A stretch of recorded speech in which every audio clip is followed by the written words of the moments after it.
So, thank you for joining the Quokka webinar. We are here to talk about a smarter mobile security strategy.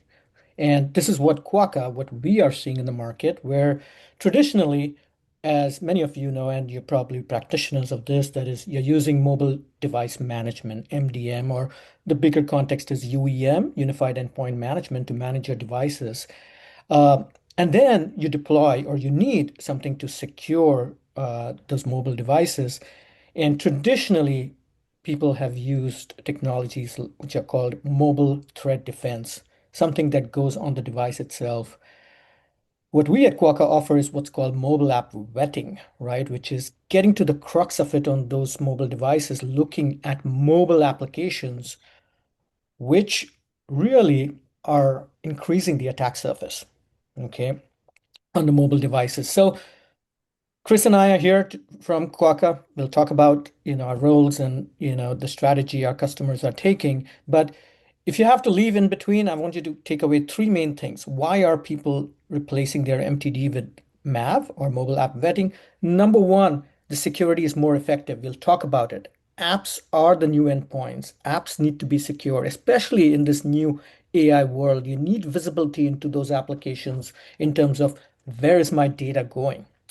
Number two, it needs to be operationally easy. And we'll talk about MTD. It goes on the device, but what are all the hoops? And I'll explain. I have been there in the past with Battle Scar, so we'll talk about the operational challenges. It's way easier because mobile app vetting is agentless. And number three, cost.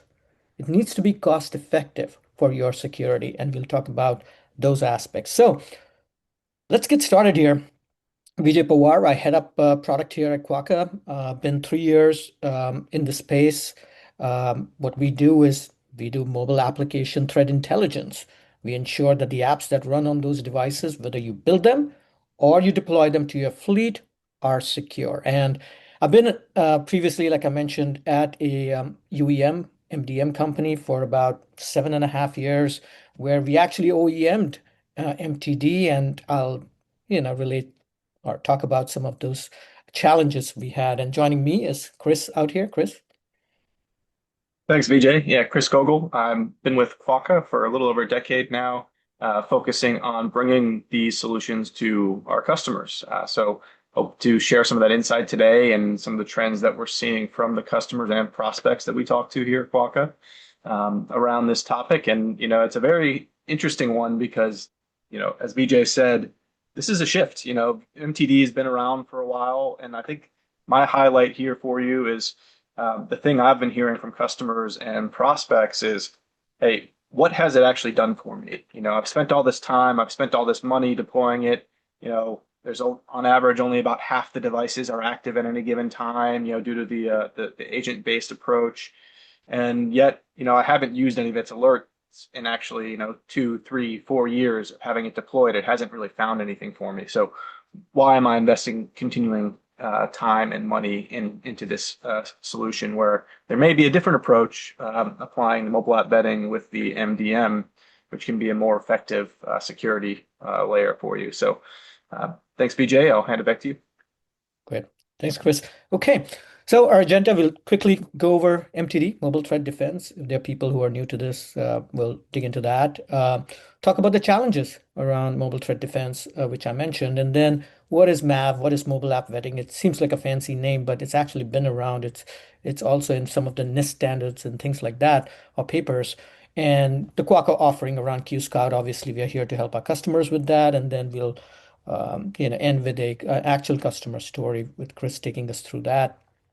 So, what is mobile threat defense, right? So, it is an agent that actually goes on the device, right? It can be embedded with your mobile device management, or it can be a separate application that is pushed via MDM, as you can see out there, that actually goes on the endpoint, and then it monitors things, right? Device level threats, well, actually, MDM actually does a good job of that also, right? Because it's about the device, it's about what's jailbroken. Network level threats, yeah, you can look at malicious Wi-Fi and things like that. Phishing, right? Phishing is important, but in today's day and age, even your mobile carrier And even if you are using mobile browser, your browser will tell you about at least a lot of those phishing attempts. And be worried when you look at phishing, because phishing happens very quickly, right? It's as good as the feed that you get. So anyway, that's another thing that is monitored. And lastly, application level malware. Okay, the reason we call out malware specifically is because it's not application level risks. That is, applications that could be exfiltrating data or reading certain things, and the risks in those applications. So that's what it monitors for. But one, it's reactive, not proactive. This happens after the agent is deployed on the device and an app, for example, is actually downloaded or deployed on that device. What if the application actually goes and upgrades itself or gets a new version, right? It's very reactive. And in our new world, you want it to be proactive. I mean, think of applications that have AI libraries in them. You want to be proactive before it actually goes on the device. Limited visibility into the app behavior. We believe apps are really important today, right? Because what does a user do on an actual device? The first thing you do is you download an application and you start using that application, be it a browser or typically, as Apple says, there's an app for that, right? So you download that app, but if you don't have visibility into the thing that your end user is using, what do you have visibility into, right? And it has on-device requirement, right? It needs to be on the device. The user doesn't even know what is this thing? Why is this running on my device? Why do I need it, right? And as I promised, I would tell you, one of the anecdotes when, we had actually OEM'd an MTD. We actually had our CIO push it and, working with the CIO, we deployed it across our employees. A year later, I went and asked him, hey, how's the MTD going? We never heard much from you. He's like, I turned it off. Like, why did you turn it off? I mean, we are actually selling this to our customers. He's like, too much noise. You're giving me too much noise. And I can't react to that with the workforce that I have and my IT people. So sorry, if you didn't shove it down my throat, I wouldn't have even deployed it, right? So, that's what's called, I know it's a marketing term, but actionable insights. What is critical, signal to noise ratio, right? So that's really important when it comes to using any kind of a security product for mobile. Chris, this is very important because it recently came out across, the public sector, right? Yeah, so there's a couple actually OIG reports, Office of Inspector General reports that have dating back to about I think 2024, where initial one was released about the ICE management of their mobile fleet. This one is dealing with the Office of Inspector General, or sorry, from the Office of Inspector General, but dealing with the Intelligence and Analysis Department.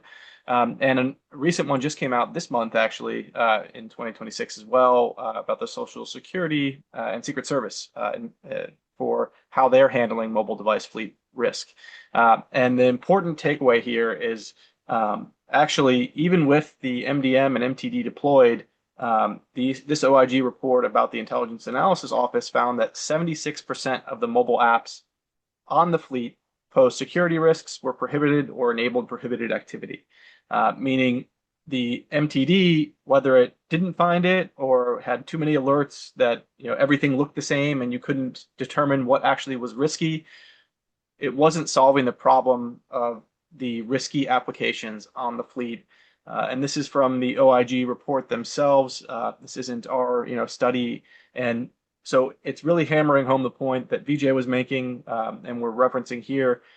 The MTD, for one reason or another, isn't solving this problem. And it is focused on certain threat vectors, which may be overlapping with other products that you may have. And it's not really good at the major threat vector on mobile of the risky mobile applications. So we see this regularly in the deployments we go to personally as well, where we're then deploying our tools on top of a fleet that already has the MTD, and the risk and the MDM management and the security officers eyes open wide. They're like, wow, this was all sitting here this whole time and we didn't know about it. And that's really what we're focusing on, is filling that gap, filling that visibility gap into what apps are actually providing you risk, what apps are leaking data, what apps are should not be on those phones for one reason or another, whether it's a risky connection, whether it's a security hole, whether it's a software supply chain failure that the app has, things that are against the compliance standards that federal agencies have to adhere to. We are helping to detect and find those much more efficiently than the MTD can, and in this case, it proves fails to do actually. So I think we can shift to a kind of thought framework for this, VJ, in this next slide, where we can kind of present this in another way to see if it can resonate with you as to why this approach doesn't work necessarily technically. And I'll start this one out. You can think of this as your office building. So we've got the little diagram here. You've got your office building, which is your device, and in every room is an app. So you have all these apps scattered around the building, and you have your security tool, and that's your security guard that's going to try to find the apps or the rooms that are having risk, whether that's again data leaking, someone's abusing something on the device or in the room. You want to be able to find that from a security perspective. So first on the desktop side, this is what it looks like. The desktop, you have feeds at every level. You have your kernel, security tool. You have your file system monitoring. You have your device-wide network monitoring. You have all sorts of access that the desktop world gives you to be able to properly monitor every single app on that device from a central point. So the guard can sit at that lower level, observe everything that's happening, and alert. Um, Whereas on the mobile side, this is trying to take that same approach of just monitoring those feeds of file system, network, etc. Well, it's not possible because Apple and Google seal every app into their own sandbox and cut most of the monitoring feeds that are provided to security tools like you would see on a desktop. Like, hey, you don't have kernel level access. There's only one MDM on the device. You can't have two things that see across those app sandboxes. So the MTD is stuck outside. It can't see inside the apps. So it's trying to infer what's happening inside by looking at that network feed, by looking at known apps that they know are bad. It can't actually see inside what these apps are doing because it's trying to take a approach from the legacy desktop environment and apply it to mobile, which simply doesn't work. BJ, you have anything to add here? Yeah.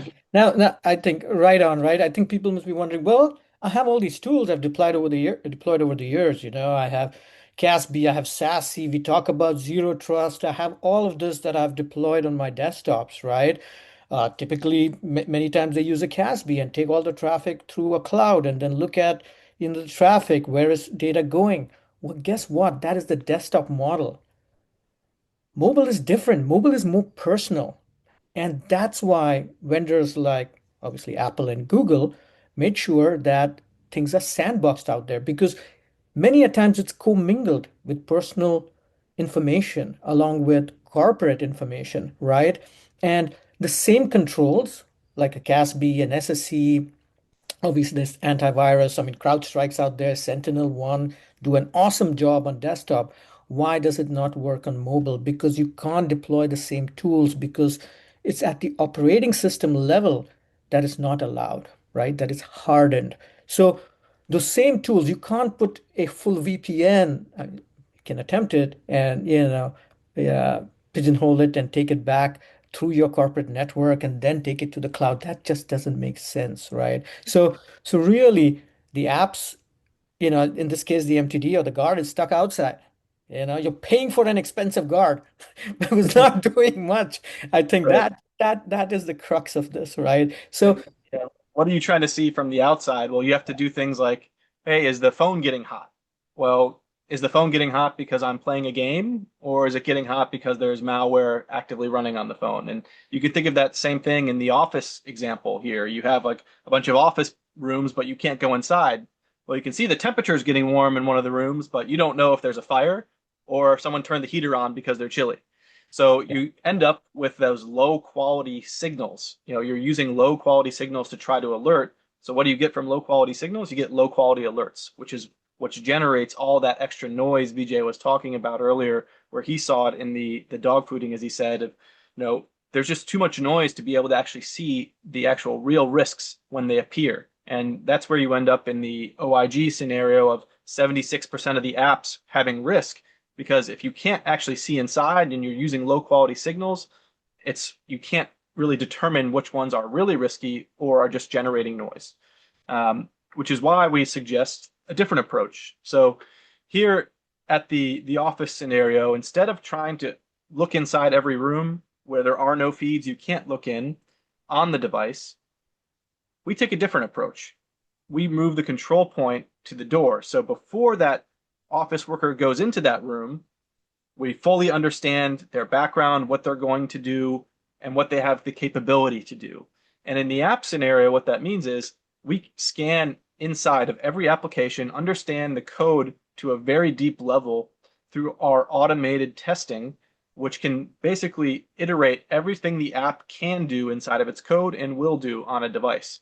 And we observe that before you even deploy it onto the device. So we can understand, that app C in this scenario, hey, maybe it's something that you got requested by a user, you were going to deploy it with your MDM, you've checked it with Quokka, scanned it first, you can prevent that risk from ever appearing on the device in the first place.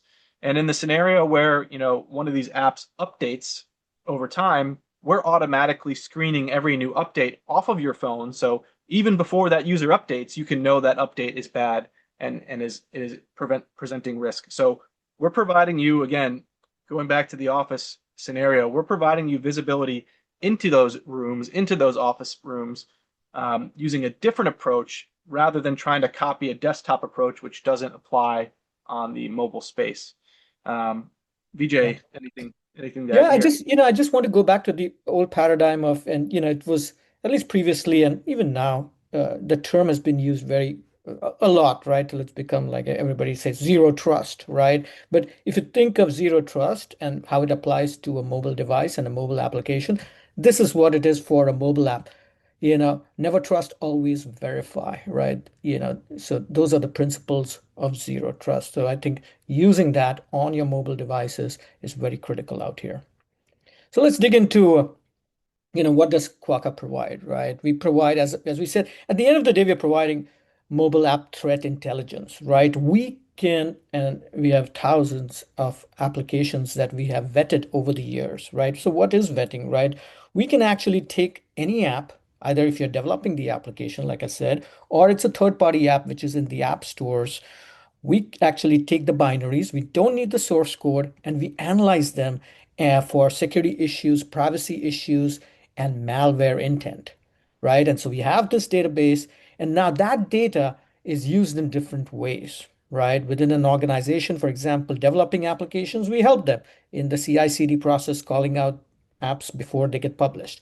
In this case, you don't own these applications. These are third-party applications, right? So what we do is we need to know what applications they are. So on the right-hand side, as you can see, we worked agentlessly with your MDM. Okay, and you can see our partners out there from Microsoft, Hexnode, Ivanti, Omnissa, all the top MDM vendors out there. We get the app inventory from them, the list of applications, analyze it, get the risk, and then based on policies, provide that information back to the MDM so they can take action on those particular devices. So, number one, it's an instant on. If you remember what I said, it's operationally excellent because there's no agent. It's agentless. There's no agent that needs to go on the device. It's all server side using APIs, talking to the MDM, right? So it's instant on. If somebody wants it, you just turn it on with these MDM vendors, and you get access to the risk across your fleet. Okay, it's 100%, right? Chris mentioned before that if you look at the deployments, there might be only a subsection where MTD is activated, for example, right? Operationally, it has challenges. And I've been there where Apple, every year, as we know, Apple comes out with a new release, and that has its issues. Apple's not focusing more on MDM, they can focus more on the consumer side for privacy, right? That's their whole differentiator, right? And ease of use and user experience, right? The amount of money they make on that side is nothing compared to on what they provide with the MDM. So that breaks certain things. So now your devices are not secure, right? So with this, you get 100% coverage, right? And you can set uh, risks and policies. All mobile app vetting vendors are not the same, right? Because there are certain capabilities we have which others don't have, which is many a times when you develop these applications, you obfuscate it, right? You don't want somebody reverse engineering it and trying to get to your code and your operations and behaviors. Well, we have capabilities where we are able to do that based on our R&D and research over many years, like with Chris and by the way, Quaka was born in academia, so that's why we have, you know, great bench strength of these researchers. So that's that. And my third thing was cost. Chris, you might want to touch upon this a little bit with our customers. Yeah. So going back to the example I talked about at the beginning, hey, what have I actually gotten out of this tool that I've had deployed for, 2, 3, 4, 5 years maybe in the mobile threat defense? And that's tied to cost and what we talked about with the value of the alerts, culminating in what is my return on investment in this solution? I've spent X amount of dollars year over year. I've found these things or I've not found these things. So the cost to value ratio is off, is what we're seeing in the market with the mobile threat defense solutions. They're not actually worth the money that people are investing in them for many of these reasons that we've talked about. So, how do we apply this more effectively? Well, uh, mobile app vetting and the product that we offer, QScout, can be done at a much lower cost because one, the raw license cost is lower, and two, the maintenance and operational costs are way lower when you're just integrating that agentless API based approach with the MDM, and you're not trying to maintain another app deployment, which has to always be on, gets deactivated, you have to reactivate. And actually, in one scenario, we talked to our government customers who applied the MAV solution in Q Scout and said, hey, we've actually spent more time making sure the MTD is active than ever using it at all. All of our meetings about the MTD are just making sure it's working rather than actually using any of the information from it. So when you add those different cost metrics up, the raw licensing cost on the per device basis, the cost of ownership and the cost of maintenance, you can have a much more cost efficient solution with QScout and using the MAV approach than the traditional agent based MTD approach. Right? Yep. So, people talk about you can't secure what you can't see, right? This is really critical in all aspects of security. You need visibility, right? For example, as I mentioned before, in this new AI world, with people able to wipe code things, even mobile applications. Replit came out with a way to actually anybody just wipe code a mobile application. Well, guess what happens? It goes and pulls in libraries from open source libraries. It can make mistakes, as we all know, and pull in the wrong libraries, right? So you need visibility into what are these mobile applications and what are they doing? Where is my corporate data going? Yeah, there's the personal side also. So where is all this information going? And MTD can only watch, as we saw in the analogy, right? Just watch the network traffic. But the OS is sandboxing it into not getting visibility, right? By the nature of the operating system, right? That's where the control point, as you saw, moves to mobile app vetting. Analyze the application's behavior, capabilities before you actually trust it. So this is kind of a summary of what we talked about. MDM, as we know, awesome in device management, application distribution, containerizing the OS for work and personal side of things. Threat defense comes into phishing protection, known bad apps and vulnerabilities, and you can do network and file system monitoring, which are privacy intrusive, right? At the end of the day, you don't want all those files that are on the personal side of things or on that device, the personal device, being monitored by MTD. And that's where users are averse to it, right? Having something else on the device. So we talked about the challenges out there and the about activation, sandboxing, more noise, and the ROI challenges, right? It's kind of a term now which is called MTD fatigue, right? People are experiencing that, right? And the cost is too high to justify. And that's where Q Scout, and mobile app intelligence, risk intelligence, mobile app vetting comes into play. More effective in zero-day malware detection, risks. It's proactive, very importantly. Analyze the app before it actually goes on the device and operationally more secure or easier, right? Agentless. And that's what we're seeing in the market today, which is the sweet spot, right? You can put in tons of tools, right? And get all the way to extremely high MDM plus MTD, plus you actually don't get app vetting, but it's a prohibitive cost for many customers. And that's why it's a smarter strategy to go from MDM instant on your mobile app vetting and then analyze your needs, right? It's iterate and see where you want to go and is it cost effective and are you getting the most security for your money? And by the way, Vijay, I'll add here, a lot of customers, especially in the federal space, are migrating or have migrated to Microsoft's stack of security solutions for mobile, including Intune. And what you may or may not know is that Defender for Endpoint, which is a MTD offering that Microsoft provides, it does not have any application vetting, but it is often included with that Intune package that you're paying for. So why would you pay double for a solution, especially if you've already got a free copy of it, where Quokka or App Vetting can fill the deficiencies of that MTD. So, in Defender side, it does have that known bad apps, it does have those known vulnerabilities, it does have some phishing protection, and you can augment that that Defender solution with QScout to fill that application vetting gap again without deploying another thing to the phones.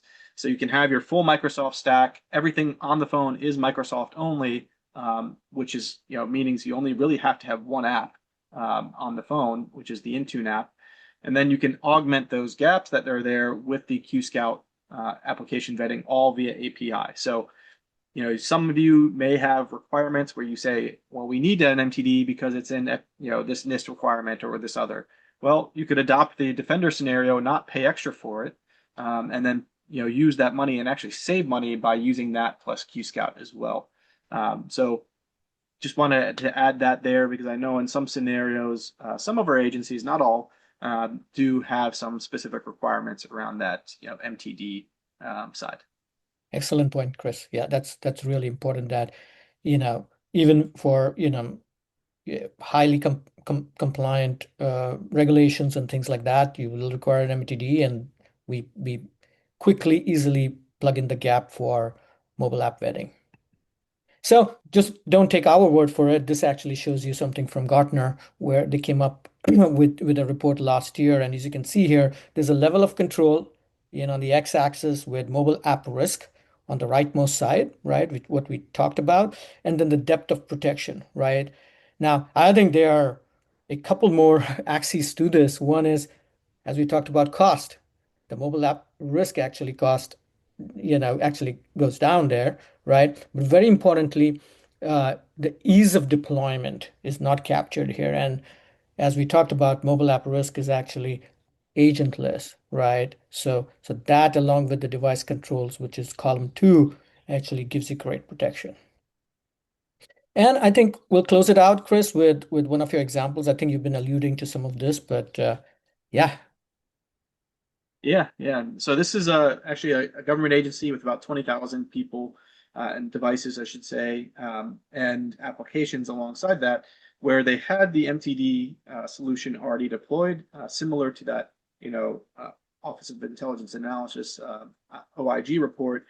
They saw that they weren't getting much value from it, and it was too noisy for them to actually tell, what apps are risky. They get a list of applications. There's some sort of, risk ranking for the apps. Maybe some light and scanning is done on the applications, but it ended up that every app almost looked bad. And they couldn't really tell the difference between them because there was no depth of analysis there. So, if you get a risk rating of high or 80 or 90 for every single application, especially ones that inherently aren't necessarily risky, then the value of that rating is diminished because they couldn't actually make any determinations about what should stay and what should go because they didn't have any confidence in the data. They didn't have that data to be able to back up their decisions for removing an application from a device, which is a fairly serious, work infringement in some cases. If you're removing someone's document management app that they like to use, well, there might get less work done. So there are two sides to this: security balance with work enablement. And where we came in and really helped them with QScout is we deployed it agentlessly, so they didn't need to have additional IT people, security people dedicated to making things work making the tool actually operate. They could dedicate them to actually using the tool and using the threat insights that it generated. And what they saw is similar to the OIG report, you know, a lot of the applications that were already deployed were too risky to be there, but they just couldn't tell why or the real depth of the risk with that lightweight analysis. So we allowed them to then make actionable decisions to say we are removing this app because it's communicating contact data to China. And we can see that explicitly. We get the evidence down to the line of code or in the network capture that it's happening. So therefore, we can make a competent decision and tell even the director of the agency, hey, look, this is what's happening. Here's the report. Here's the evidence of it. And we need to remove this application and migrate to a different one. So having that confidence and that ability to make the decisions based on that deep data and the data that they weren't getting from the MTD really made the difference here. And add on that ability to do this proactively, as VJ mentioned, to scan things before they deploy even, and to track updates before the users even download them. It made this a much, much higher value tool for them with a high return on investment because low operational costs, low maintenance costs, and time, and high value from their perspective. So Right. if you're interested, VJ, I think you have a call to action here. Yeah, yeah. I think, you know, people say, hey, come use our tool or talk to us. I think one of the things we are offering is give us your list of applications.